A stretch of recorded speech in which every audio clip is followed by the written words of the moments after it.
Hello, welcome to Dissident Canada. My name is Tyler. Today, it's the White Pill video of the week.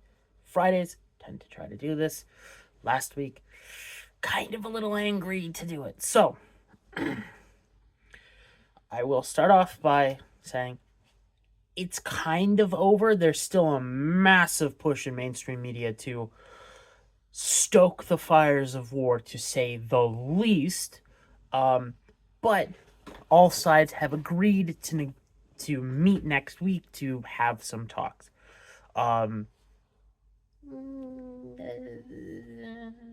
They're probably not going to work out in the best possible way, but the fact the Iranians are still willing to at least talk after their previous negotiator was murked by the Israelis, it shows some they're at least willing to talk. Let's put it that way. That's really good.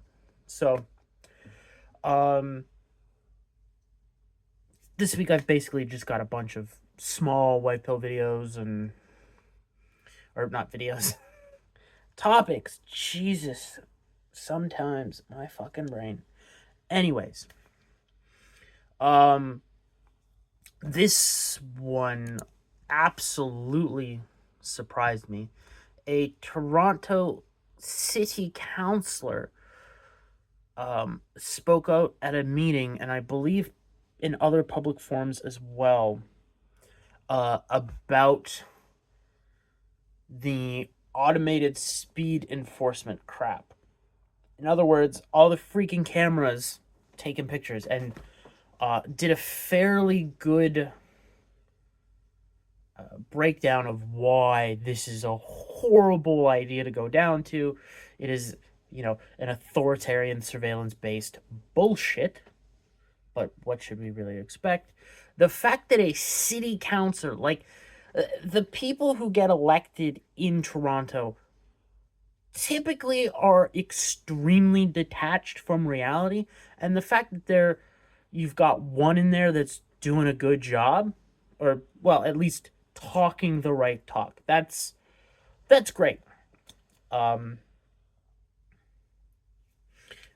In more local news to me in my neck of the woods in Waterloo region, I will not say where, but I totally saw one of those what is it? It's either the hey, we're gonna see how many cars go by here, or hey, we're gonna put in a speed bump. Those things where it's got the little box and then the pneumatic tubes that go across so that it can count how many cars and maybe do speed calculations. I saw one of those. And someone in the area had ripped the hoses out and thrown them across the road to make it fucking effective. Which I love it when Canadians do these small resistance type things, like or just the people in general, not just Canadians. Like over in I think it's specifically London, but mostly across the UK, there's a bunch of dudes who go around with battery powered angle grinders and are absolutely destroying the ever living f out of all of those speed trap, parking enforcement, those cameras, the CCTV cameras that are all over that country. Like, it's I've also seen some of that in my area, as again, that's picked up down here. It's fantastic. Like, I don't understand legally, okay, how those cameras can be enforced, because when you bring in evidence into a court of law, you have to testify that someone has to testify that it is a true and accurate representation of what happened. And if there's no person there saying this is a true and accurate representation of what happened on that day, and there was no funny business with I don't see how those those photos and videos can be entered into evidence. Again, it's a technicality, but like it's how the law works or should work. Um, I also think you can't rely on technology in a court. You have to have a you should have a person being like, yes, this is what happened. Now that does screw you too, because cops lie their asses off. But you know, it's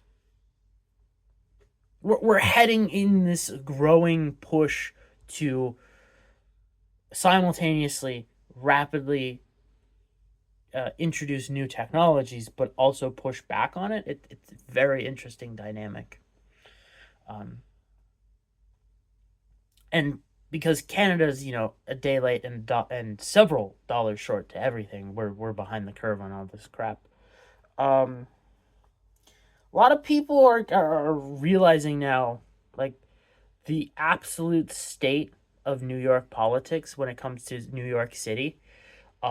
They're probably about to elect a full-on Marxist, and that city's going to collapse harder than it did in the 70s.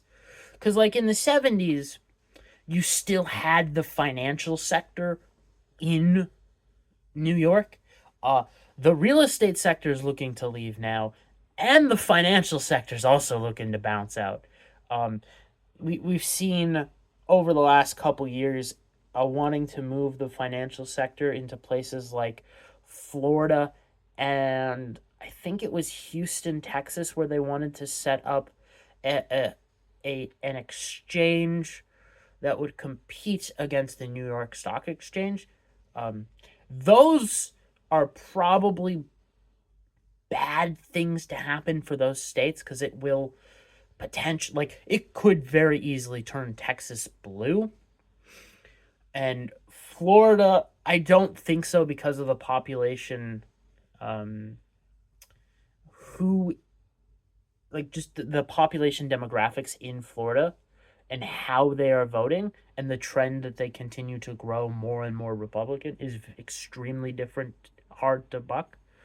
But Texas you could easily flip because of Austin. um so that's all good. Another thing that came out is Viktor Orban gave Zelensky a tongue lashing. Totally earned. Like, Zelensky's out there asking again for, like, hey, we need boots on the ground in Ukraine. And Orban's like, go fuck yourself. Go take your little midget ass out somewhere else. Yes, I am going to make fun of him for being short, because everything else is going to get me way too worked up to actually finish this video. So, I continue to keep an eye on all the good things that Kennedy is doing. And the Kennedy I am referring to is Robert F. Kennedy, technically Jr., although I don't know why he goes by Jr. still. I mean, I understand his dad left a big freaking wake in domestic U.S. politics, and the world for that matter. Like, RFK kind of kicks ass. Not as much ass as JFK, but, like, they both kicked ass. All right? He continues to go into whatever committee meetings that he has to do in the public, and just, like, it's pretty freaking one-sided. Like, these you're looking at not so much the congressmen and senators themselves being stupid, because they really don't do fuck all work. All right, it's all done by their staffers, but their staffers are trying to catch out Kennedy, and Kennedy's like, he's become a subject matter expert on various forms and types of just health of the human body in general.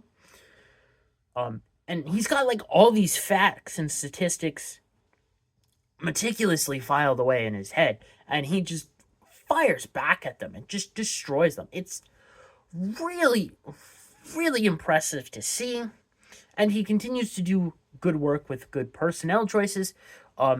His picks for, oh god, what's it called? It's the committee that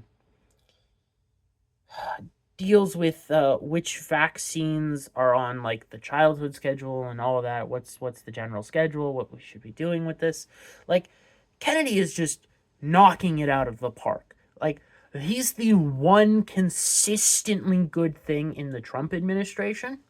And there's a lot of good things coming out from Kennedy, and narrowing it down is like insane. But if I'm going to pick one that is obvious, or if I'm going to pick a couple, like it's the slow rolling of everything. Okay? And the reason why this is really good is when you do massive change, all right? When it affects a lot of people's bottom dollar, all right? You If you go too fast, you get stiff resistance. And it also helps that Trump is Trump and is making big ass headlines like every other day at the very least, if not every day. So Kennedy's just kind of in the background, allowed to do all these good things, just slowly moving the agenda forward. Like getting the food dyes out of food. Like, it's so simple and it's so good. Like, we all know how bad, red number 5 is, and what is it? Blue. There's another one. It's blue something. It's a brilliant color to look at, but it's toxic as all hell to the body. Now, limited quantities, maybe not so bad, but that stuff can and will build up in your body. So, but like the farther he pushes and the longer he goes unchallenged in these decisions, it's going to be harder and harder to roll back these decisions. And as I have said for a while about a lot of different topics, if you can cement something in the United States, because it is the biggest market on earth, it just makes sense to, if you're a business or, whatever, you standardize on the American system for as much as you can. Now, with cars, like, obviously, sizes, the roads in North America are much better for vehicles than they are in Europe, and size of vehicles differs greatly. But, if you're a car manufacturer, most of your cars are being manufactured to the North American standard.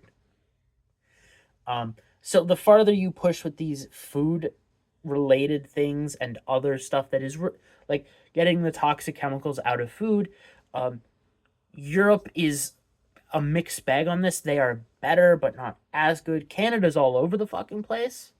Like raw milk, it's hilarious. All right, it's not safe for me as a human in Ontario to be able to buy raw milk at, say, a grocery store. It's not fit for human consumption.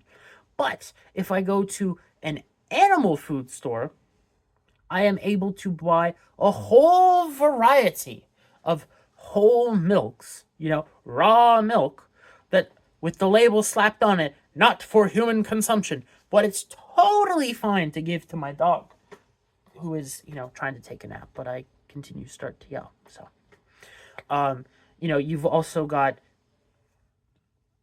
if I head back a step, the vaccine committee that RFK Jr. restaffed with some good people. One of them is Dr. Malone. Fantastic choice. I want to say Peter McCullough's also somewhere on there. Dr. Peter McCullough, another dissident voice in the medical community.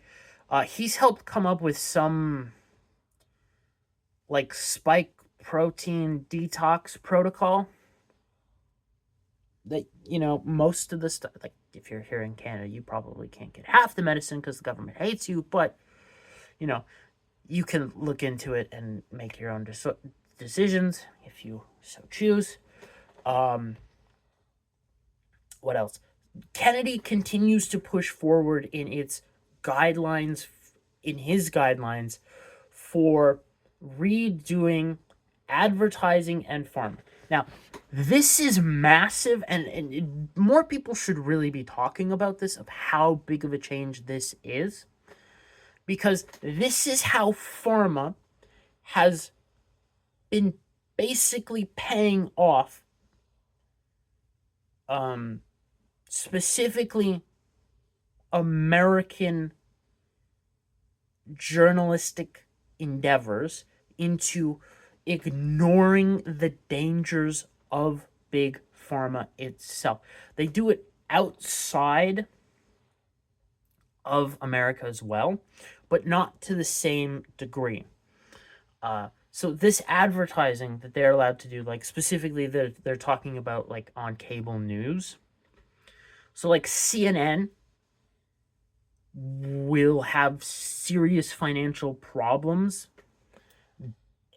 not getting the pharma grift.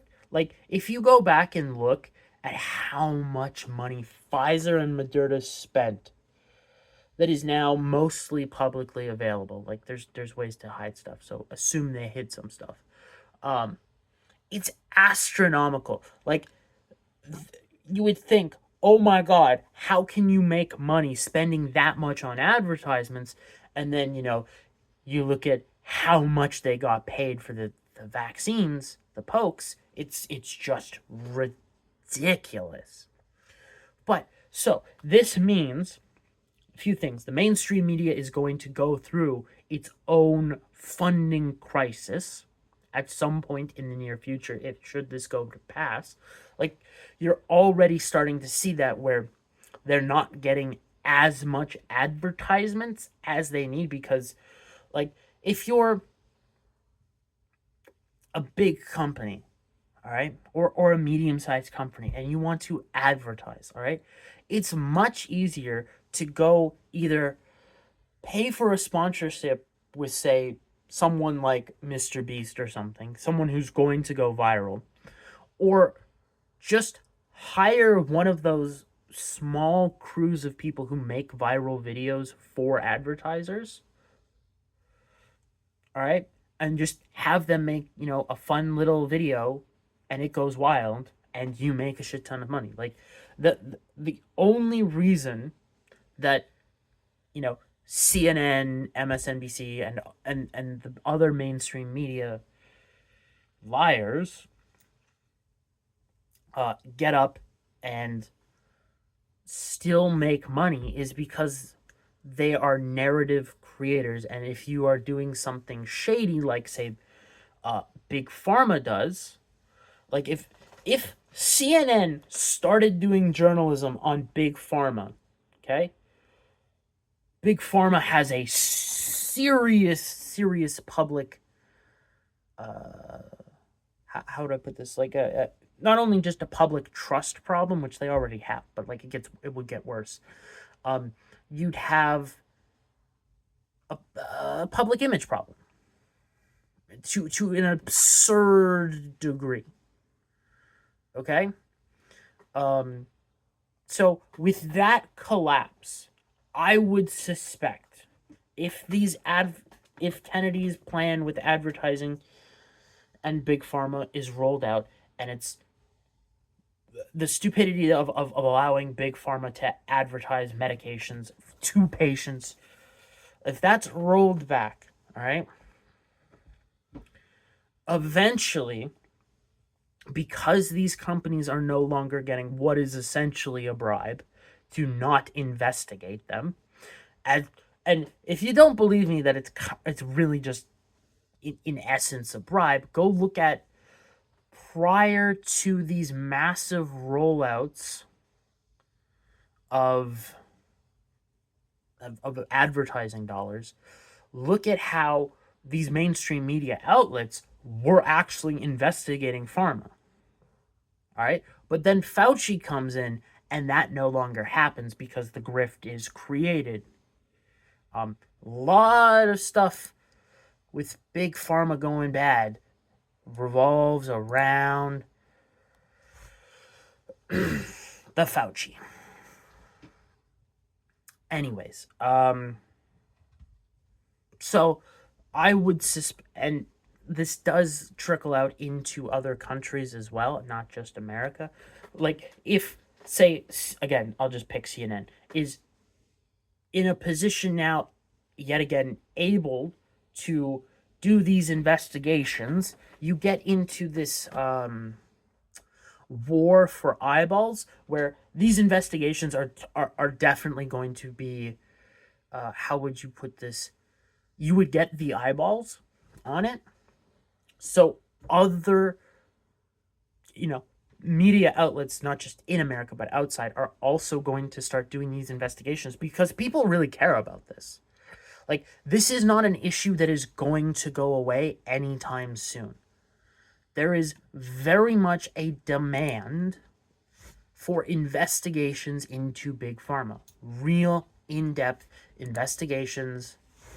So we could start seeing them more than what we already see from the citizen journalists who do a good job on it, but they don't have the resources to get the information that will basically condemn these people into class action lawsuits. Which, so, like, basically Kennedy, with just this advertising thing, is going to push back on what has happened and make the litigation side of holding big pharma more accountable a thing. Okay? Because once you have, like, even to a certain degree, still, the mainstream media has a hold on the narrative shaping and forming, and it's extremely important. And if they're allowed to be more independent, it will shape the narrative for the better. So, like, this is a really, really good thing that is happening. And Big Pharma is fucking terrified. It's why they keep trying to attack Kennedy, and why people should pay attention. And, like, every so often, Kennedy's obviously slow rolling these health changes from, shit, what is it? He's the secretary of the Department of Health and Human Services. Okay, so he's slow rolling this, and you have to do it slowly because otherwise you're just going to create too much of a big noise and you're going to run into problems. But as he's slow rolling this, he's building up momentum. There's a lot of things on the list that he wants to get done. And there's a lot of people on the Maha side saying, you're not going fast enough, you're not doing what I prioritized first. Like, I understand if you want to say, with the entire Trump administration, especially after the last couple weeks, I don't trust them. Fine. Kennedy is doing what he said. He said he would focus on chronic illnesses and roll them back. He has started the preparations for the first in-depth study of chronic illnesses in Americans, which is, again, fantastic. They're going to find out so much shit in this study. It's going to be unbelievable. And it's going to spiral into more and more studies that will, provide a mountain of evidence and change the narrative again as well. But as I'm trying to say, he's the one guy I would give just the benefit of the doubt to, and let him, as the kids now say, just let him cook, all right? If he massively fucks up, correct him, okay? If you don't like what he's doing, don't act like a spaz. Say, hey, maybe blah, blah, blah, blah, blah, this isn't the right thing to do, okay? But Kennedy is, like, the only guy in the public eye that is in a position of power that I can state for a fact, okay, that he is willing to reevaluate data, or reevaluate his position based on data, okay? On real, true facts, okay? So, like, we already saw the freak out when he first started doing things, and people like, oh, attack Kennedy, or like some, he didn't speak in this technically correct way. It wasn't what exactly Maha wanted to hear, or, the people running the RFK Jr. Department of Health and Human Services Twitter account. They say something that pisses off the Maha crowd. Okay? Kennedy is in the position he has wanted to do. He is wanted so that he can do good, not just for himself, but for everyone that he has interacted with. Like, remember, he looked into vaccines because one mother came up to him and told the story of her child. And he has been on that crusade since that moment, okay? I am willing to give him the leeway. Now, obviously, he's not, I couldn't have voted for him. I'm Canadian, he's American. But I very much would give him the leeway if he was Canadian or if I was American, all right? He is probably the only person in government I would trust at this point in time. I wouldn't trust myself, to be fair, okay? Because I would use every authoritarian measure I could think of that is currently in existence to rip apart the administrative apparatus and destroy it utterly, okay? It would be brutal, it would be efficient, and then I would start rebuilding the country in a slow manner to manage all the different problems that would happen with growing pains. So, I trust Kennedy more than I trust myself, okay? And that's probably because I know myself. But again, probably the only person I trust with the powers that Kennedy has is Kennedy.